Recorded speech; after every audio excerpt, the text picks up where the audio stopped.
जय हिंद दोस्तों, आपके अपनी यूट्यूब चैनल दिल की बात पर फिर एक बार लेकर आया हूं दिल की बात। दोस्तों, हमारे देश में दिन पर दिन अत्याचारी और बहुत तरह से करप्शन बढ़ते जा रहा है। दोस्तों, अभी हाल फिलहाल में उत्तर प्रदेश में एक लड़की के साथ नाइंसाफ़ी हो गया। दोस्तों, इतनी दंदनाक घटना घटी जिसे सुनकर खून खौल रहा है, इतना खून खौल रहा है कि मन कर रहा है कि उन दरिंदों को गोली मार दिया जाए।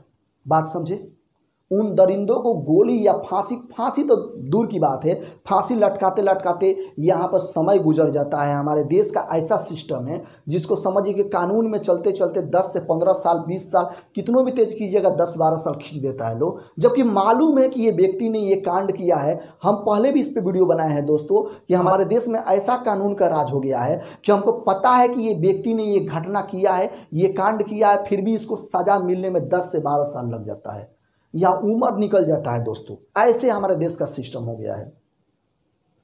4 दरिंदों ने, दोस्तों आपको भी मालूम होगा, 4 दरिंदों ने एक लड़की के साथ बलात्कार किया, उसको जीभ काट दिया और इतना बेदर्दी से मारा है ना दोस्तों, बोलने में भी समझिए कि उसको बताने में भी रुआं खड़ा हो जा रहा है। दोस्तों, रियल बात बता रहे हैं, अगर मिल जाए वैसे इंसान तक गर्दा उड़ा देंगे मारते मारते। दोस्तों, बात समझे ना? और ये क्यों हो रहा है? क्योंकि इन नेताओं के चलते, ये जो नेता जो हम लोग सिस्टम जिसको बना के भेजते हैं ना, ये देखिए, सबसे पहला बात, कुछ भी हो, तुमको भाई हमने नेतृत्व सौंपा है, तुम अगर ये कानून में नहीं लिखा है तो इस कानून को तुम बनाओ। अगर किसी दिन तुम्हारी बेटी या तुम्हारी घर के कोई भी लड़की के साथ ऐसा हो जाएगा तो उस दिन तुम जगोगे इसके मुद्दे पर लेकर। जहाँ सुनिए ऐसे घटना घटते रहता है। आज हमारे देश में समझिए किसी की माँ बहनें सुरक्षित नहीं है, ऐसा हालत हो गया हमारे देश का। दोस्तों, ये बात सुनकर समझिए कि बहुत दिन से मन कर रहा था इस पे वीडियो बनाने के लिए।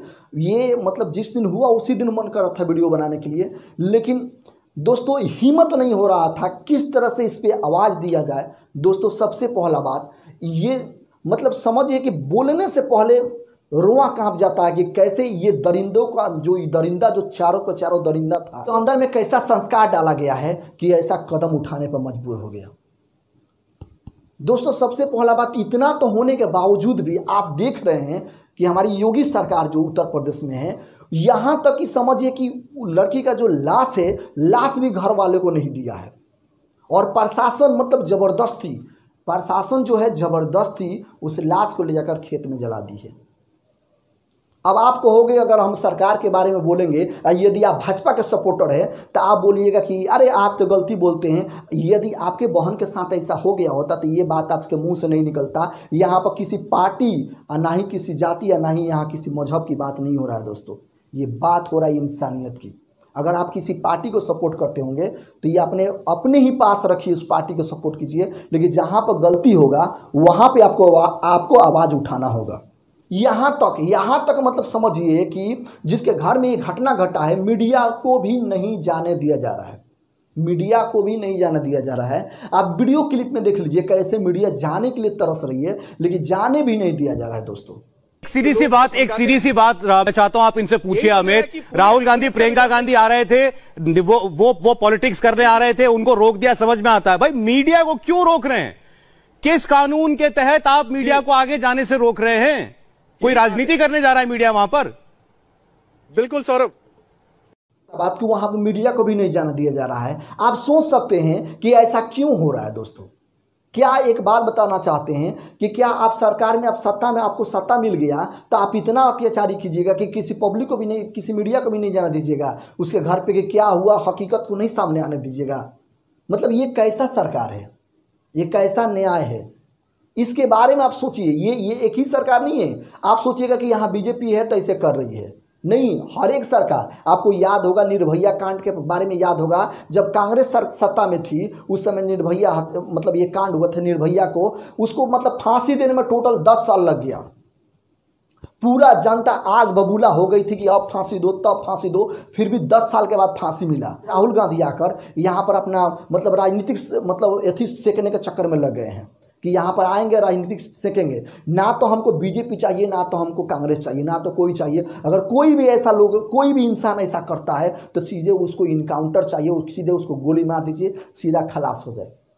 पूरे देश के लोग मतलब शरीर में आज खून खोल गया कि ऐसे ऐसे घटना घटता है, फिर भी सरकार चुप है। अरे इसके लिए कानून क्यों नहीं बनता है? हार्ड कानून बनाइए, जो ऐसा करे सीधे उसको ठोक दीजिए। कानून चलाने की मतलब उस पर केस चलाने की कोई ज़रूरत नहीं है। क्या ज़रूरत है वैसे इंसान को रखना? वो धरती पर बोझ है वैसे वैसे लोग। आज ऐसा हालत हो गया है, आज के डेट में ऐसा हालत हो गया है कि किसी की भी सरकार बनती है, आप उसके खिलाफ बोल नहीं सकते हैं। आप उसके खिलाफ अगर बोलिएगा तो हज़ारों उसका सपोर्टर, हज़ारों आपका यथी मिल जाएगा। ये नहीं देखेगा कि न्याय कहाँ है, मतलब इंसानियत की कोई वैल्यू ही नहीं रह गई है देश में।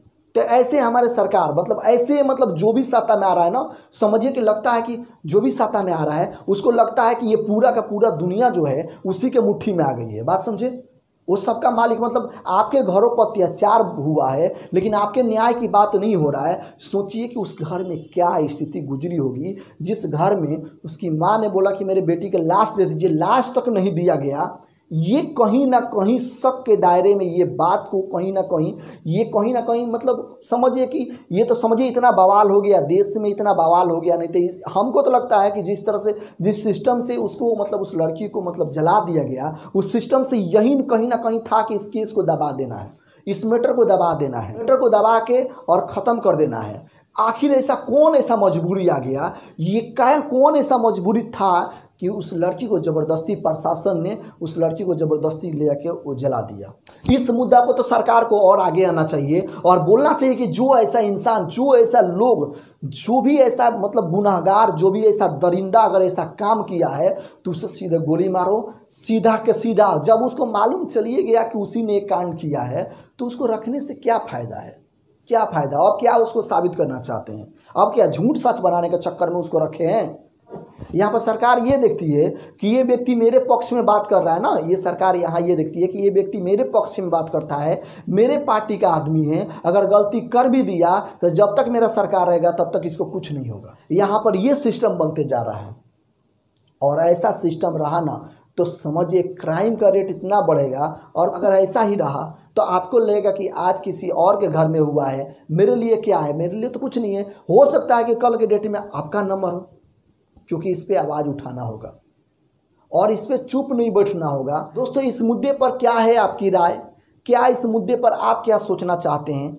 इस कमेंट बॉक्स में अपनी राय दीजिए और उस लड़की के लिए, न्याय के लिए आप आवाज़ उठाइए। और जब तक आप आवाज़ नहीं उठाइएगा तब तक देश में क्रांति नहीं आएगी। दोस्तों, आप लोगों से हम उम्मीद लगाए हैं कि कहीं पर भी ऐसा घटना घटे, प्लीज़ आप उस पर पूरे तरह से विरोध कीजिए। जो भी दरिंदा हो या कहीं का भी हो, किसी भी जात या मजहब का हो, दोस्तों प्लीज़ इसमें जात और मजहब मत लाइए। और जो भी ऐसा दरिंदा काम करता है उसे उसी वक्त गोली मारने के लिए पूरे जोश के साथ ये डिमांड कीजिए सरकार से कि उसको अभी का अभी गोली मारा जाए। दोस्तों, अब मिलेंगे अगली वीडियो में, तब तक के लिए आपसे अलविदा लेना चाहते हैं। जय हिंद दोस्तों।